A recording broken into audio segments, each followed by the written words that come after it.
All right, the one, the only, Lesli Foster. And again, the question is, and it's very simple. You've been a legend here in the Washington, D.C. area, doing a lot of news, covering a lot of stories. What's it been like covering sport, covering news, and covering all kind of events here in the Washington, D.C. area? Let me first start by saying thank you for even including me in this group of auspicious women. They are incredible. I wish I had been able to be there. But when you say legend, that's a big, big name. When I think about legends, I think about the J.C. Haywards, the Maureen Bunyans, the Renee Poussants, the Andrea Roans, all of the women who made it possible in so many ways for me to be here, right? So there would be no Lesli without JC. There would be no Lesli without Maureen. There would be no Lesli without Andrea Roan. So when you use the word legend, it's a little bit intimidating to be included with those incredible women. I would say it's been a humbling experience. When you come to this town that has an interesting kind of dynamic. You have both hometown Washington and official Washington. One that has a lot more agency and autonomy than the other. I have been drawn to the experience of hometown Washington, of the people, of the culture, of the disparities, of the opportunities for growth.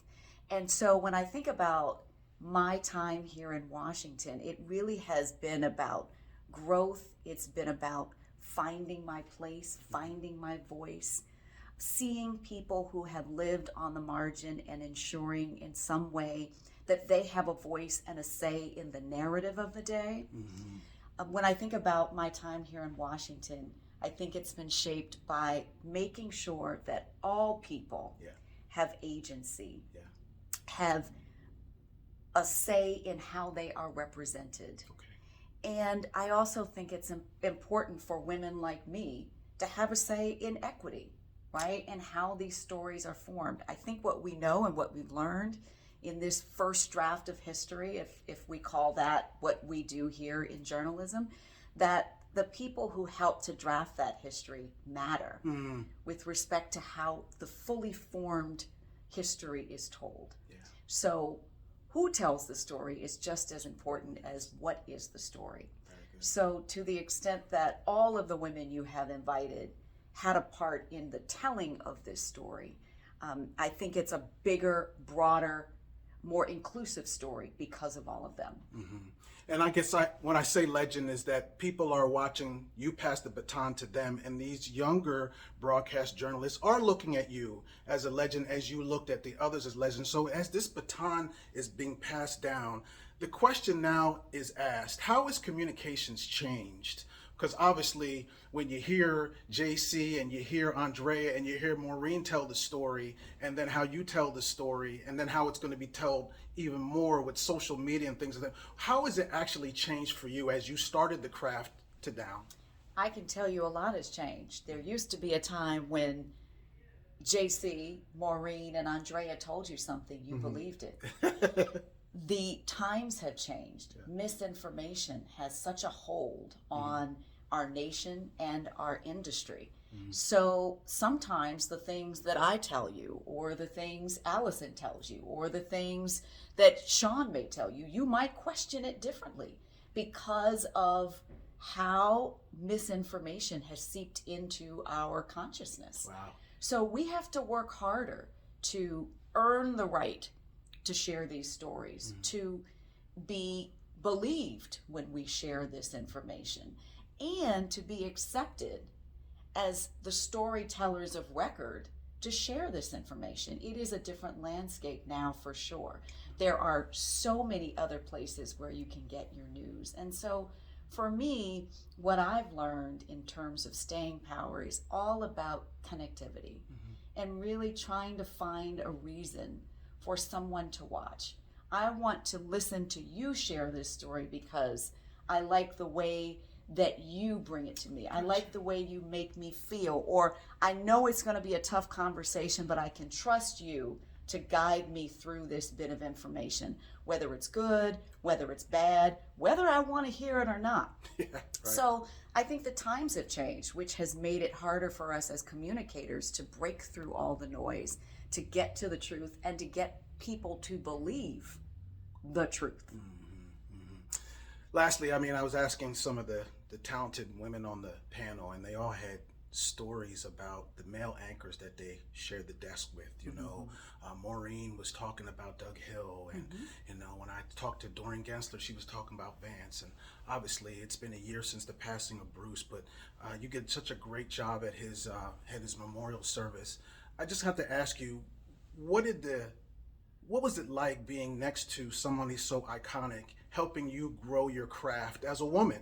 You know, being next to a strong a man who accepted you and nurtured you and mentored you, as you said. What was it like for you with Bruce? Well, he didn't just accept me and nurture me, he sponsored me, right? And so mentor is one thing, but a sponsor puts all of that in action. They go to bat for you. They push you beyond the parameters that you even see for yourself. So working next to Bruce was deeply illuminating, because he did, and I posted about this recently, kind of hold up a mirror to all of us and to me. And he would say to me, okay, I think you need to do this differently. Or what are you doing about this? Have you talked to this person? I think this is the kind of story you need to be on. And so he would push me beyond my comfort zone. I missed that tremendously.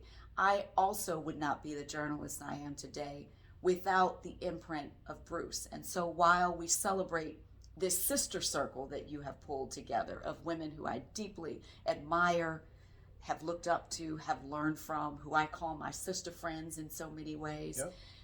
There have been incredible men too who have been part of that journey. Wow. So Bruce was so integral to me being here today, to me being courageous, to me being tenacious, to me just showing up, right? Even on the days that are tough. That was the lesson that I learned so much from his own experience, right? Sometimes you have to show up even when you don't want to, even when you don't feel good, even when your soul is hurting, because people are depending on you. Playing hurt. And yeah. well, not even playing hurt. Just, you know, the news is hard. Yeah. It's hard to tell people about the worst of humanity. So on the days that we can tell people about the best of humanity, those are the days we live for. But you got to get through all of it, and you got to be there through all of it. And Bruce was a journeyman through that time and helped me to figure out how to do the very same thing. Wow. Lesli, I thank you for your friendship. I thank you for what you've done for this community. And it's a pleasure to talk to you and to honor you as one of these women of broadcasting. A salute to excellence for Washington, D.C. I appreciate it. We're all here, I hope, because we have a heart to serve. Yeah. What we do is hopefully beyond just a television screen. We hope that we can impact a life, and to the extent that we may have done that, or I may have done that, I'm forever grateful. So thank you. Yeah. There you have it, the one and only Lesli Foster.